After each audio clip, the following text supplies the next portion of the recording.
Welcome to the Ascends at Boston Avenue podcast. I'm Philip Boone, and I use he, him, his pronouns. And I'm Caitlin Drake. I use female pronouns, she, her, hers.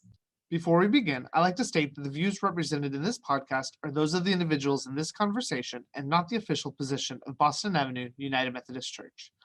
During the season of Lent, are you looking for a new way to grow in your spiritual life?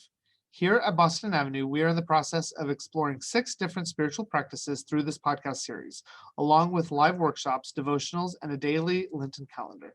Learn more by visiting our social media pages. Today's conversation focuses on the spiritual practice of simplicity. What is it? Why do we need it? Joining us for this conversation is Megan Linn, who will be leading the class session titled KISS, Keep It Simple, Sojourner. Welcome, Megan. Thank you. I'm glad to be here. Hey, Megan. So simplicity likely means different things to different people.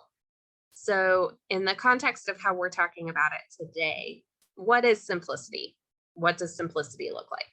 Caitlin, I appreciate you pointing out that it means different things to different people. It's a vague term, and sometimes people may feel a longing towards simplicity, or they may feel offended or opposed by the uncomfortable idea of feeling simple or living a simple life, depending on what our personal understanding of that is. And I can say for myself, I have felt the tension between both sides of that. When I have felt overwhelmed in my life, I have wanted things to be more simple and wonder why it's so complicated.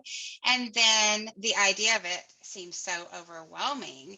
And so oftentimes in my life, I've just remained stuck and stagnant. So to answer your question more directly, I think in the context of this class, I think that we can talk about honoring simple practices, becoming more aware, and discerning obstacles to ultimately finding and discovering our true self in God. This is being offered as part of our spiritual practice series. But a lot of folks might not immediately think of simplicity as a spiritual practice. Could you explain that a little? Well, I think at its most basic form, getting to the point to see that anything can be a spiritual practice is a gift. It can be simply washing dishes. That can be a chore. It can be something you have to get done, or it can be turned into a mindfulness practice. Taking a walk can be for exercise and burning calories and just a way to get from here to there. Or again, it can be turned into a way to discover all the gifts that God has to offer you that day. I think we often think of spiritual practices as just something very scripted and specific, but the beautiful part about simplicity as a spiritual practice is you can find it universally anywhere you are and anything you're doing. Okay, so I think a lot of people, when they talk about simplicity, especially as it's popular today, is related to stuff and reducing the amount of stuff in our lives. For me, I love stuff. I love clutter. I would call my aesthetic a cozy chic maximalism. You know me, Megan. You know that I probably own a million pieces of clothing. If you see the bookshelves behind me, they're stuffed right now. So I'm pretty resistant to minimalism, maybe even a little combative. My favorite part of the whole Marie Kondo craze was really that people were donating their stuff and I was getting really good stuff at the thrift stores. So all of that to say, especially when it comes to stuff, like, do I need this? Can I even approach this if I have a reluctant spirit around it or a conflicted spirit? Kayla, I really appreciate you sharing that. I relate to it so deeply. The first thing is simplicity doesn't necessarily mean minimalism. Those are two different things. And that was one of my fears. I also love stuff. I love things. I'm real sentimental. And to circle back to the first question, and in reference to that, simplicity means different things to different people. For me, one of my main obstacles in finding my true self happened to be physical stuff and physical clutter. So that is the lens where I'm presenting this journey, if you will, to more simplicity. I learned I'm very tangible, which again is probably why I liked all my stuff. And it was a wonderful way for me to manage my things on a tangible level helped me learn to sort through and find what really mattered in my spiritual life. So that is the vehicle that I was able to learn some discernment when it comes to what really matters and what God has put on my heart. Again, this is not a class that is asking anyone to become physically minimalist with all of their tangible things. Having said that, as a reluctant person to let things go, I discovered that many of the things I was holding on to were keeping me from finding and paying attention to the things that actually were important to me. I was avoiding some really hard, important discerning questions that once I was able to learn the process of letting some things go and focus on a few more simple things, I discovered things closer to my heart and my values. Once again, if you want to join me in using some physical things and learning some of those practices in some areas, the goal is not to become a minimalist and get rid of all your things. And in fact, I like that you mentioned Marie Kondo. One of my favorite things about her that's so different than some of the other gurus, if you will, she focuses on what you want to keep. So many things are, what do I need to get rid of? This is in my way. And I love her practice of what do you want to keep? What brings you joy? And that really gets to the heart of this discernment that I'd like to talk about. The idea of simplifying can be overwhelming. How can one get started with simplifying? It's in the name, keep it simple. And that's a little bit contradicting for me. I overcomplicate everything, even my path to simplicity, I really overcomplicated. I still continue to read blogs and books as if there's this wonderful, almost perfect path to this. So you're speaking to someone who tends to overthink and overcomplicate, even simplicity. I would encourage being aware of that and realizing, as I was saying before, start with something like washing dishes or taking a walk, something that even eating, there's a way to eat mindfully where you just stop and you pay attention and you notice things. And oftentimes starting with something that is not super emotionally driven is really important. Our emotions get in the way of some clear thinking, or at least mine do. And so starting with something just a little bit less emotional can be a really good way to start to incorporate this practice into your life.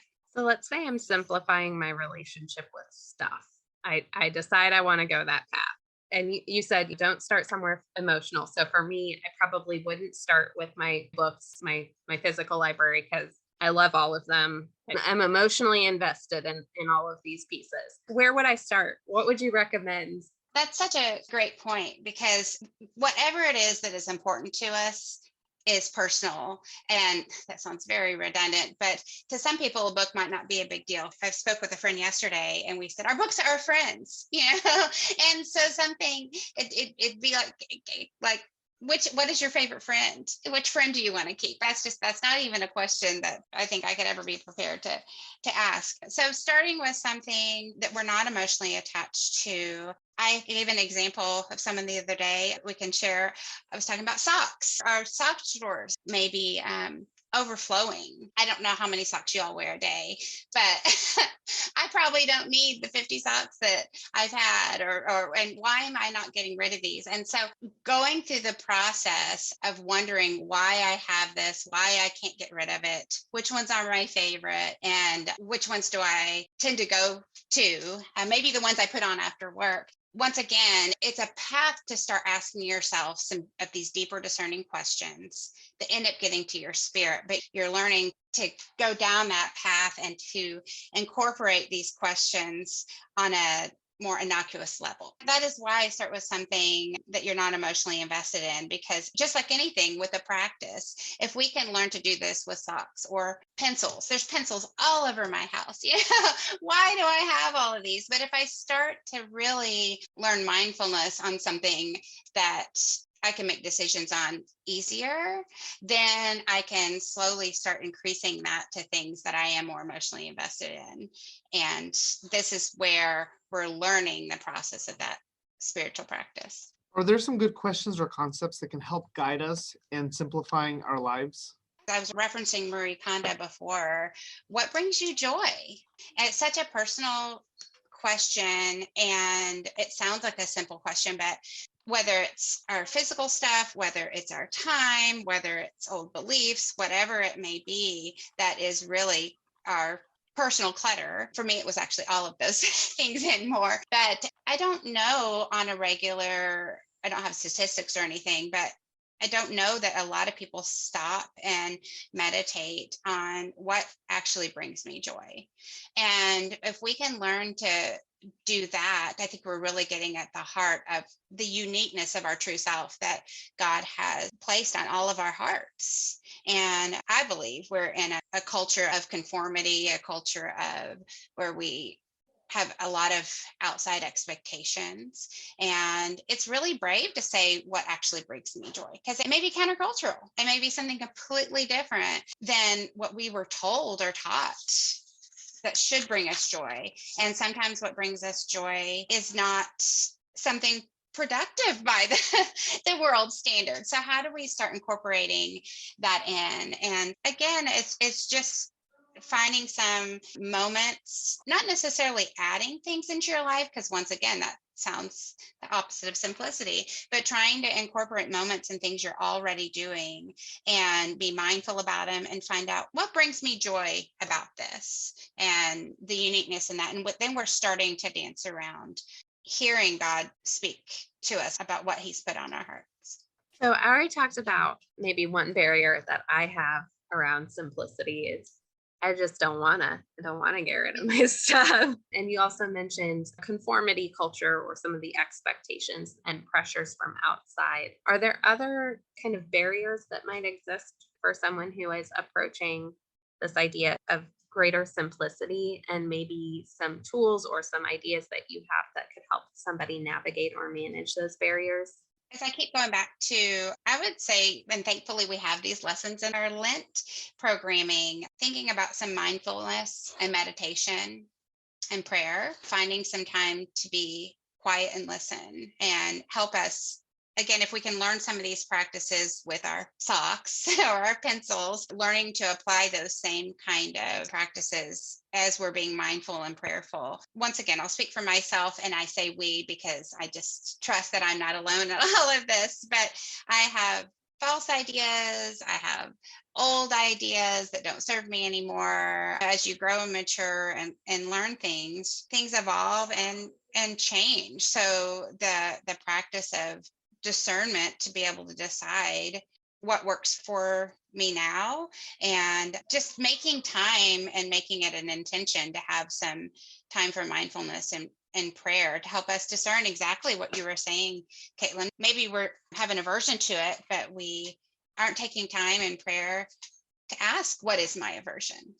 We stay on the surface a lot, and how do we go deeper in those questions and discover that it's just back to where we started. It means different things to different people.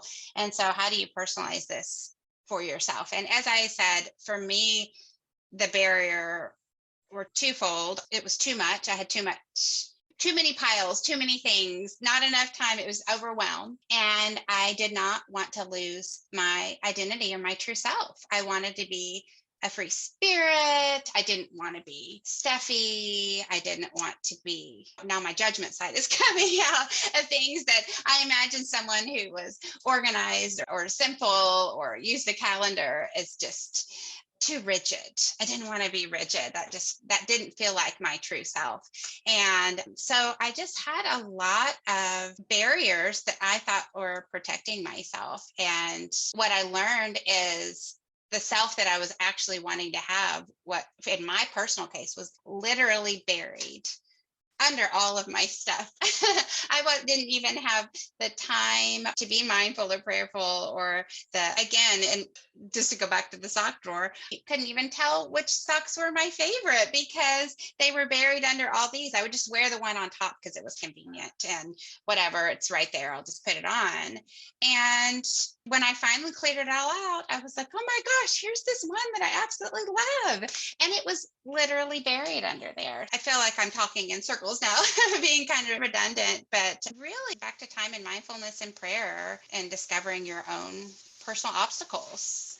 And I hope that if this is something that you'd like to, at least you as in the greater you, not necessarily you, Caitlin, with your question, but I hope it's something to try, that you will try and just see if it opens up some space to helping you find the things that really are important to you instead of living like I was on the surface. I loved earlier you connected simplicity as a practice with some of the other practices that we're exploring this Lenten season. And I don't know that that's something that we explicitly did in the planning process for this series. I think we really looked to the gifts of the team that was leading that to set these topics or these themes.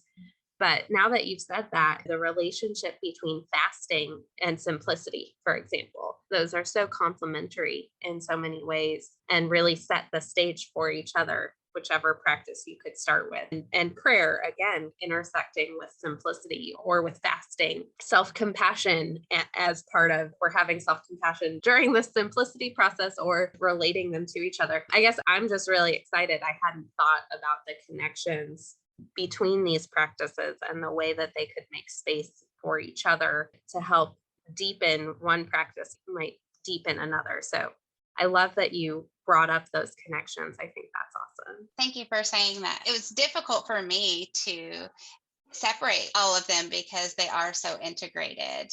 One of the practices that we've talked about during the Lenten season really does honor another and support another. This is a beautiful time of the year to stop and slow down and just explore some of these things that we're talking about. And part of the discernment process is that you may lean into one more than the other.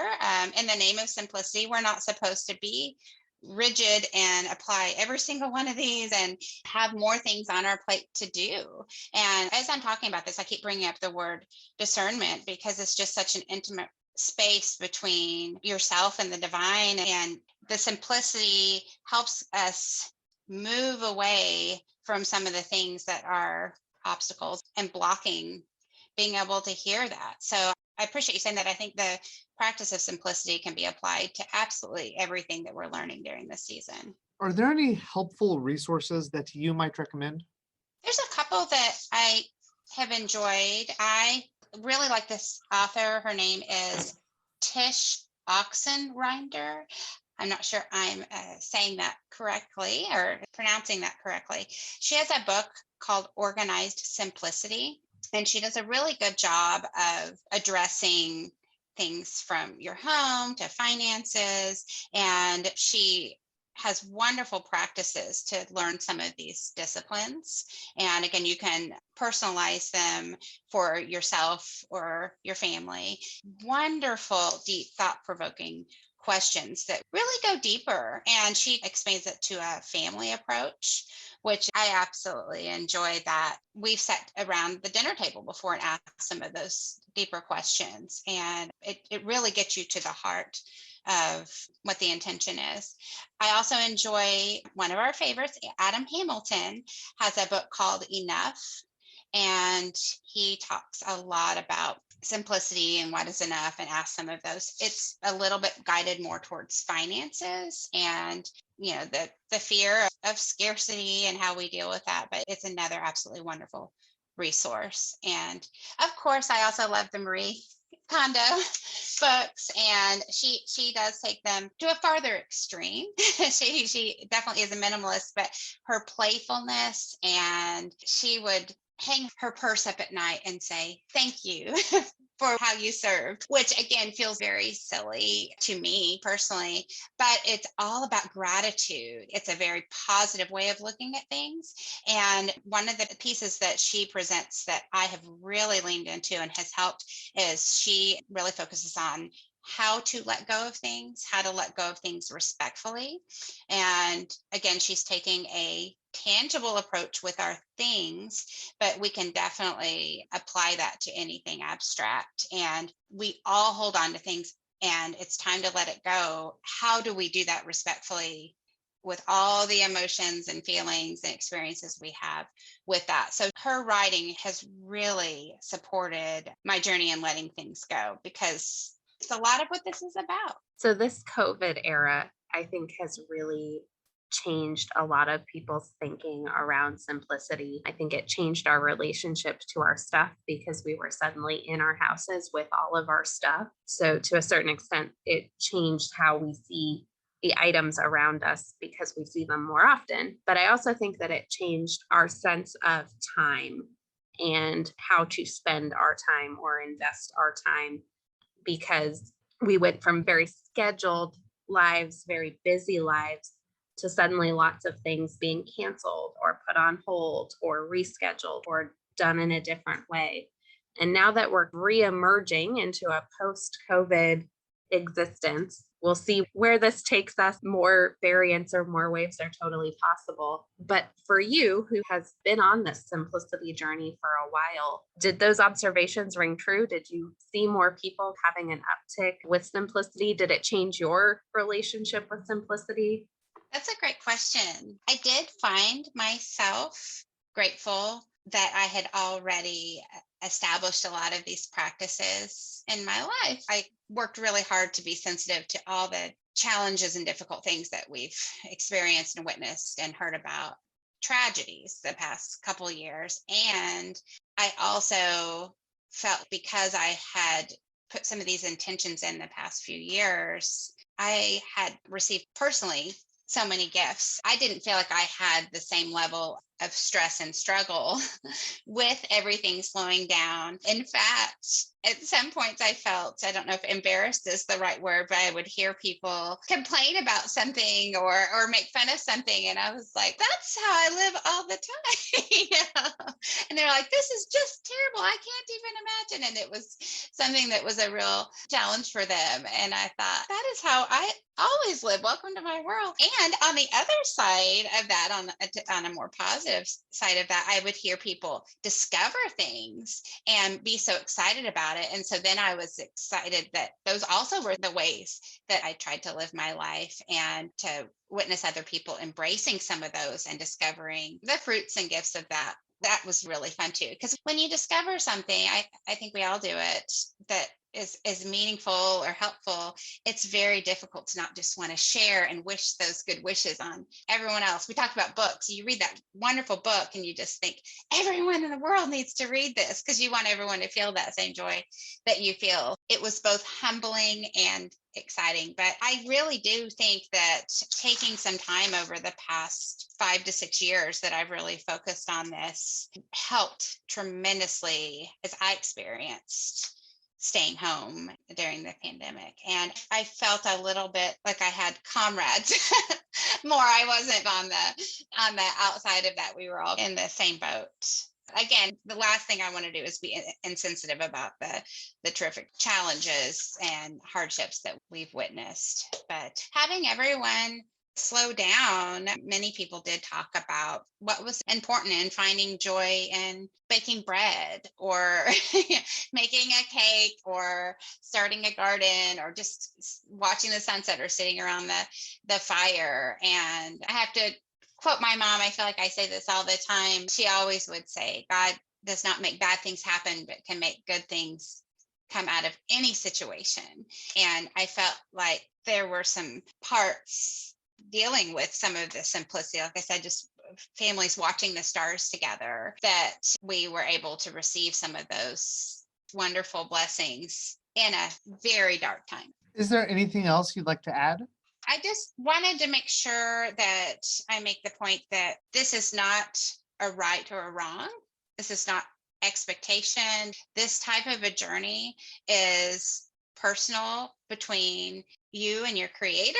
The idea, again, is uncovering and discovering this relationship between you and your true self. And there isn't a right or wrong. And the things that you discover that bring you joy and that God is putting on your heart are special and unique for a reason. So I do want to encourage that this isn't a competition and everyone's exploration is going to look unique as we all are unique. And that's one of the most beautiful parts of it. Just the awareness that this is your story. And I just hope that we all can embrace it. I see it like an adventure of a way to get to know ourselves and our relationship with God for as long as we're gifted to be here on earth. And the idea of this would be to help that walk be richer and more meaningful. So I appreciate you taking time. This is something that is real meaningful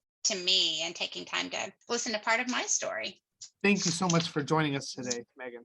This has been the Ascends at Boston Avenue podcast. Our theme music was composed and performed by Wyatt Smith. Boston Avenue United Methodist Church is a progressive historic church located in downtown Tulsa, Oklahoma. Please visit our social media platforms for more information on what's going on at Boston Avenue UMC. We can be found on Facebook, Instagram, Twitter, and YouTube. We'll talk to you next time. Thank you.